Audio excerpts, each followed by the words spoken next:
வணக்கம். வாழ்க வளமுடன். மூவிரு முகங்கள் போற்றி முகம்பொழி கருணை போற்றி ஏவரும் துதிக்க நின்ற ஈராறு தோள் போற்றி காஞ்சி மாவடு வைகும் செவ்வேல் மலரடி போற்றி அண்ணான் சேவலும் மயிலும் போற்றி திருக்கைவேல் போற்றி போற்றி வெற்றிவேல் முருகனுக்கு அரோகரா. கண் பார்வை இல்லாதவனும் கண்மூடித்தனமாக செயல்படுபவனும் ஒன்றான மனிதர்கள். அதை பற்றி தான் நம்ம இந்த வீடியோ பதிவில் பார்க்க போகிறோம். ஏன் அவங்க ஒன்றான மனிதர்கள் அப்படின்றத நம்ம வாஸ்து பாயிண்ட் ஆஃப் வியூவில் பார்க்கலாம். இப்போது கண் பார்வை இல்லாத மனிதர்கள் பார்த்திங்கன்னா, அவங்க ஒரு சப்போர்ட் வச்சு தான் அவங்க வாழ்க்கையை நடத்த முடியும். ஒரு இடத்துலேருந்து இன்னொரு இடத்துக்கு போகணுன்னா அடுத்தவங்களோட துணை வேணும், இல்லைன்னா ஊன்றுகோல் மாதிரி ஏதாவது கையில் ஒரு தடி வேணும். இப்போ கண்மூடித்தனமாக பேசுகிறாங்க பார்த்தீங்களா, அவங்க பார்த்திங்கன்னா எதுவுமே தெரியாத மனிதர்கள் தான் கண்மூடித்தனமாக பேசுவாங்க. எதை சொன்னாலுமே அதுக்கு அப்படியே ஆப்போசிட்டாக பேசுவாங்க. இவங்க தான் கண்மூடித்தனமாக பேசுகிறவங்க. அதாவது அதனுடைய அந்த செயலினுடைய உண்மைத்தன்மை அறியாமலும் அதனுடைய நன்மை தீமை அறியாமலும் பேசக்கூடிய மனிதர்கள் தான் கண்மூடித்தனமான மனிதர்கள். இப்போ இந்த கண் பார்வையற்ற மனிதர்களும் கண்மூடித்தனமான மனிதர்களும் ஏன் ஒன்று அப்படின்னு சொல்கிறோம் அப்படின்னா, இது எதனால் வருது அப்படின்னும் பொழுது, இது முழுக்க முழுக்க வாஸ்து குறைபாடுனால தான் அந்த பிரச்சனைகள் வருது. அப்போ கண் பார்வை குறைபாடு எங்கே வாஸ்து குறை இருந்தால் அந்த வீட்டில் இருக்கக்கூடியவர்களுக்கு கண் பார்வை பாதிக்குது அப்படின்னா, அது வடகிழக்கு பகுதியில் கிழக்கு பக்கத்து தான் நம்ம பார்க்கணும்.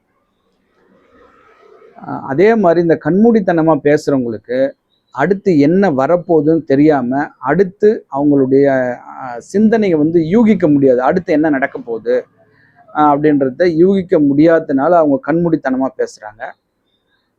அதனால் அவங்க வீடும் பார்த்திங்கன்னா கிழக்கு பக்கம் மூடப்பட்ட வீடாக தான் இருக்கும். இதுக்கும் அந்த கிழக்கு பக்கத்துக்கும் சம்பந்தம் உண்டு. அப்போது ஒரு வீடு கிழக்கு பக்கம் மூடி இருந்தாலோ, கிழக்கு பக்கம் எல்லை வரைக்கும் வீடு கட்டியிருந்தாலோ, கிழக்கு பக்கம் காலியிடம் இல்லாமல் வீடு கட்டியிருந்தாலோ, கிழக்கு பக்கம் ஜன்னல் இல்லாமல் வீடு கட்டியிருந்தாலோ, அந்த வீட்டில் இருக்கக்கூடிய மனிதர்களுக்கு இந்த கண் பார்வை என்பது நிச்சயமான பாதிப்பு உண்டு.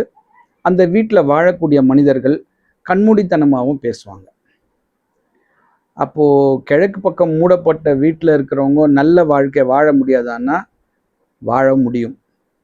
அது எப்படிப்பட்ட மனிதர்கள் அங்கே வாழ முடியும் அப்படின்னா, நீங்கள் பார்த்தீங்கன்னா ஞாபகம் அதிகமாக வச்சு யாரெல்லாம் வேலை பார்க்குறாங்களோ அவங்க வீடெல்லாம் கிழக்கு பக்கம் மூடி இருக்கும். குறிப்பாக சொல்லணும், ஆசிரியர்கள் வீடெல்லாம் கிழக்கு பக்கம் மூடி இருக்கும். ஏன்னா அவங்க ஞாபகம் வச்சு தான் வேலை பார்க்கணும். அதே மாதிரி கல்லூரி பேராசிரியர்கள், இந்த ஆடிட்டர்லாம் இருக்காங்க பார்த்தீங்களா, அவங்க வீடும் கிழக்கு பக்கம் மூடி இருக்கும்.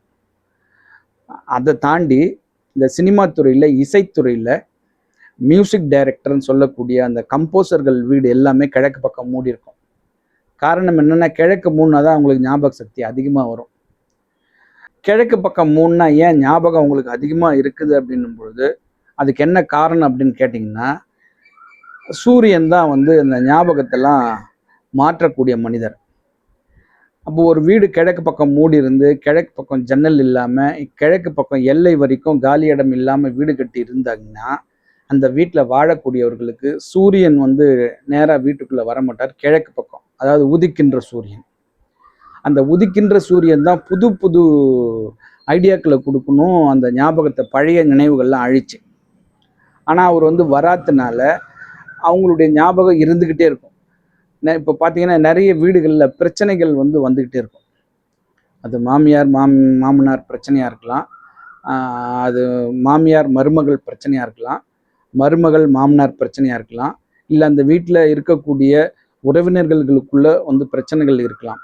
அவங்க பார்த்தீங்கன்னா, நீங்கள் அந்த இதெல்லாம் சொன்னீங்களே, நீங்கள் 10 வருஷத்துக்கு முன்னே இதை சொன்னீங்க, நீங்கள் 15 வருஷத்துக்கு முன்னே எங்களை பற்றி இதை சொன்னீங்க, நீங்கள் 2 வருஷத்துக்கு முன்னே இதை சொன்னீங்க அப்படின்னு சொல்லிட்டு திரும்ப திரும்ப அதை ஞாபகப்படுத்திக்கிட்டே இருப்பாங்க.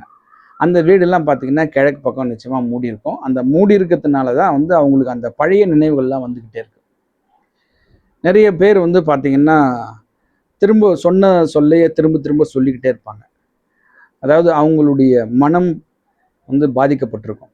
அப்படிப்பட்ட மனிதர்கள் வாழக்கூடிய வீடுகள்லாம் பார்த்தீங்கன்னா கிழக்கு பக்கம் மூடப்பட்ட வீடுகளாக தான் இருக்கும். கிழக்கு பக்கம் காலி இடம் இல்லை, கிழக்கு பக்கம் வந்து எல்லை வரைக்கும் கட்டியிருப்பாங்க. ஸோ இந்த மாதிரியான பிரச்சனைக்குரிய வீடாக தான் இருக்கும். அந்த வீட்டில் வாழ்ந்தால் மட்டும்தான் இந்த மாதிரியான ப்ராப்ளங்கள் வரும். இப்போது சின்ன சின்ன விஷயங்கள் வந்து எனக்கு ஞாபகமே வரமாட்டேங்குது அப்படின்னு சொல்கிற மனிதர்கள் பார்த்தீங்கன்னா அவங்க வீடும் வந்து கிழக்கு பக்கம் மூடப்பட்ட வீடாக தான் இருக்கும். அப்போ ஞாபகம் வர்றதுக்கும் கிழக்கு பக்கம் மூடப்பட்ட வீடாக இருந்தால் தான் அந்த ஞாபகம் மறதி போகும். ஞாபகத்தில் வச்சு வேலை செய்கிறதுக்கும் அந்த கிழக்கு பக்கம் மூடப்பட்ட வீடாக தான் இருக்கும். அப்போ 2 வேலையுமே அந்த கிழக்கு பக்கம் பார்க்குது. ஸோ இந்த ஞாபகம் நமக்கு வந்து புதுசாக வரணும் அப்படின்னா அந்த கிழக்கு பக்கம் மூடப்பட்ட வீட்டில் இருந்தீங்கன்னா உங்களுக்கு புதுசாக ஞாபகம் வராது. பழைய நினைவுகளை தான் வந்துட்டுருக்கும். கிழக்கு பக்கம் நீங்கள் ஓப்பன் பண்ணிங்கன்னா புது புது ஐடியாக்கள் உங்களுக்கு தோன்றும், புது புது சிந்தனைகள் உங்கள் மனசில் வரும். பழைய நினைவுகள்லாம் வந்து எரேஸ் வச்சு அழித்த மாதிரி அழிஞ்சு போயிடும்.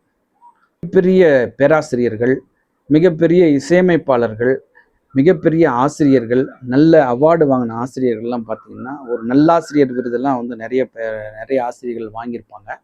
அவங்களுடைய வீடுகள்லாம் பார்த்தீங்கன்னாலும் கிழக்கு பக்கம் மூடப்பட்ட வீடாக தான் இருக்கும்.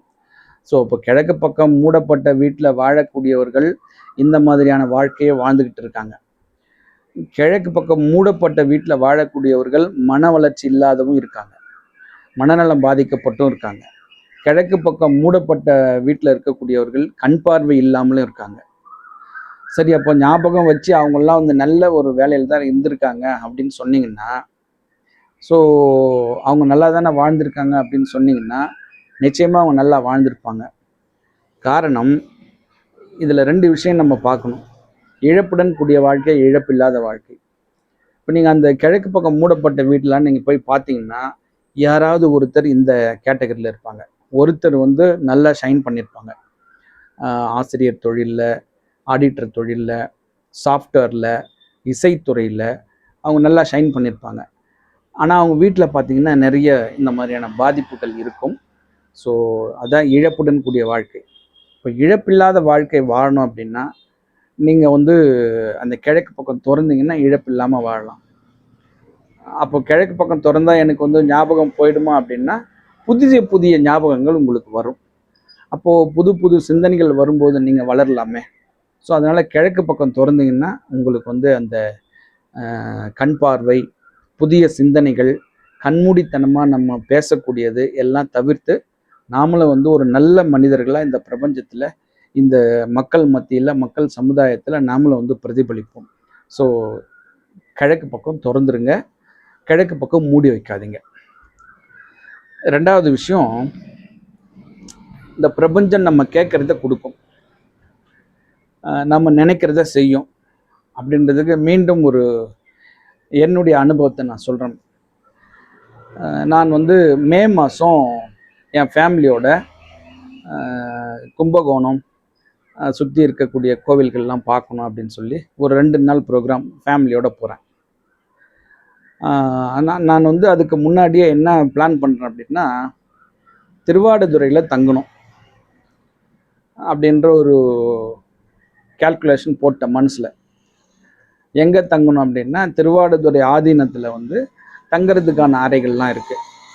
ஸோ அங்கே நம்ம போய் தங்கலாம், அது கொஞ்சம் சேஃபான இடமா இருக்கும் அப்படின்னு சொல்லிட்டு முடிவு பண்ணிவிட்டு, இந்த திருமுறை அமைப்பாளர் எங்கள் திருவண்ணாமலையில் இருக்கக்கூடிய எங்கள் மையத்தினுடைய அமைப்பாளர்கிட்ட நான் கேட்குறேன், ஏன் நான் இந்த மாதிரி இந்த டேட்டில் போயிட்டு திருவாடுதுறை ஆதீனத்தில் ஒரு இரவு தங்கணும், அதுக்கு நம்ம ஆதீனத்தில் வந்து அறை கொஞ்சம் எங்களுக்கு அனுமதி கேட்டு சொல்லுங்கள், அது என்ன காசோ நான் கொடுத்துட்றேன் அப்படின்னேன்.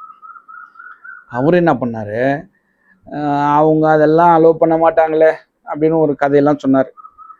இல்லை, எனக்கு அலோவ் பண்ணுறதுக்கு வழி சொல்லுங்கள் அப்படின்னு. அதுக்கப்புறம் ஒரு அன்பருடைய நம்பர் கொடுத்தார், நீங்கள் கான்டாக்ட் பண்ணுங்கள், அவர் வந்து ஏற்பாடு பண்ணுவார் அப்படின்னாரு. சரி, ஓகே, நான் பேசிக்கிறேன்னு சொல்லிட்டு கிளம்பி போயிட்டோம். கிளம்பி ஒரு 10 சிவாலயம் முதல் நாள் தரிசனம் பண்ணிவிட்டு ஒரு சாயந்தரம் 7 மணிக்கு அங்கே ஆதீனத்தில் இருக்கக்கூடிய இந்த மாசிலாமணி ஈஸ்வரர் போய் தரிசனம் பண்ணிவிட்டு, சரி இதுக்கு மேலே நம்ம எங்கேயும் ட்ராவல் பண்ண வேணாம், இன்றைக்கி இங்கேயே ஸ்டே பண்ணிடலாம் அப்படின்னு சொல்லிட்டு நேராக அந்த ஆதீனம் கண்ட்ரோலில் இருக்கக்கூடிய அந்த நம்ம கோவிலுக்கு பக்கத்துலேயே தான் இருக்குது அது. அங்கே போயிட்டு ரூம் எதாவது கிடைக்குமா அப்படின்னு சொல்லிட்டு உள்ளே போய் கேட்குறேன். ஒரு நண்பர் இறங்கி வராரு. ஐயா ரூம் இருக்குது, நீங்கள் தங்கிக்கோங்க, ஏசி ரூமே இருக்குது அப்படின்னாப்புல.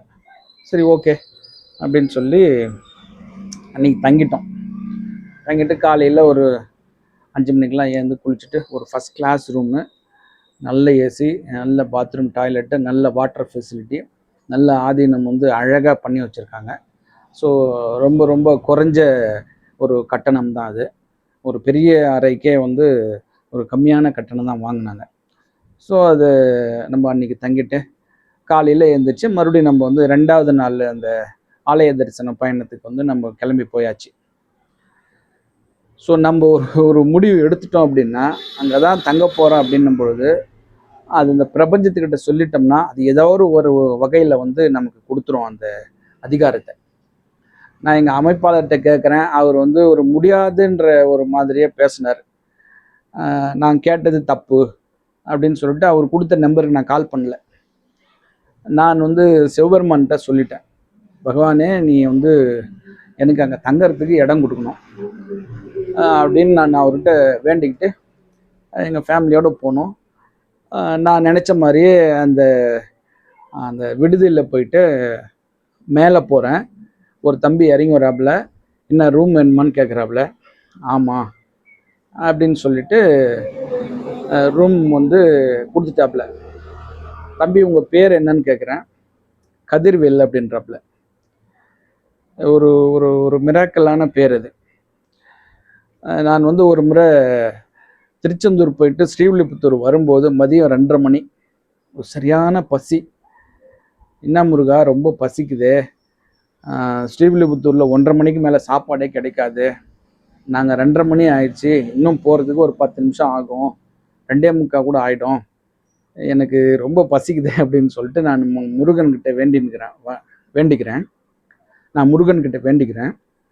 அப்போ நாங்கள் போகிற வண்டியை தாண்டி ஒரு ஒரு சுமோ போகுது, ஒரு டாட்டா சுமோ போகுது. அதில் வந்து யாம் இருக்க பயமேன் அப்படின்ற ஒரு சகத்தை பார்க்குறேன், முருகர் படம் போட்டு.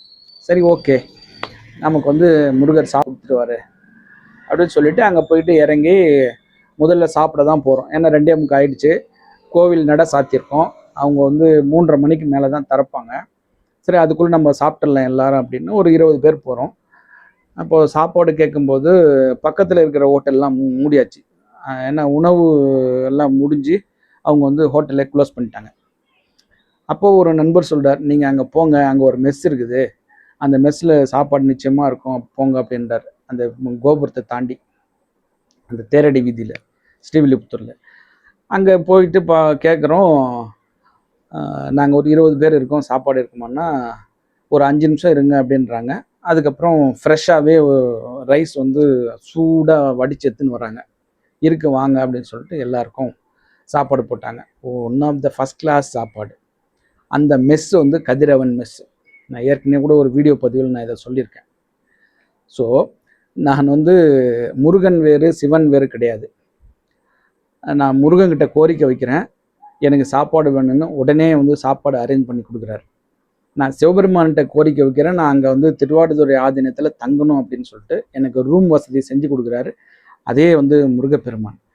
ஸோ நாம் என்ன நினைக்கிறோமோ அது வந்து நிச்சயமாக நடக்கும். இந்த பிரபஞ்சத்துக்கிட்ட நம்ம முழுமையாக ஒப்படைக்கும் போது நமக்கு அந்த பிரபஞ்சம், அந்த கடவுள் நமக்கு வந்து செஞ்சு கொடுப்பாங்க. ஸோ உங்களுக்கும் இது மாதிரி ஒரு சூழ்நிலை வந்தாக்கா நீங்கள் உங்களை முழுசாக கடவுள்கிட்ட ஒப்படைச்சிருங்க. அந்த கடவுள் காப்பாற்றுவார், கடவுள் வழிகாட்டுவார், கடவுள் துணையாக நிற்பார். ஸோ இந்த அற்புதமான தகவலை கொடுக்க உதவிய இந்த பிரபஞ்சத்திற்கு என் மனமார்ந்த நன்றி. மீண்டும் ஒரு அற்புதமான வாஸ்து தகவலோடு சந்திக்கின்றேன். 6 தடந்தோல் வாழ்க, 6 முகம் வாழ்க, வெற்பை கூறுசை தனிவேல் வாழ்க, குப்புடம் வாழ்க, செவ்வேல் எறிய மஞ்சை வாழ்க, யானை தன் அணங்கு வாழ்க, மாறிலா வள்ளி வாழ்க, வாழ்க சீர் அடியார் எல்லாம், வெற்றிவேல் முருகனுக்கு அரோகரா. வணக்கம். வாழ்க வளமுடன், எல்லாம் செயல்கூடும்.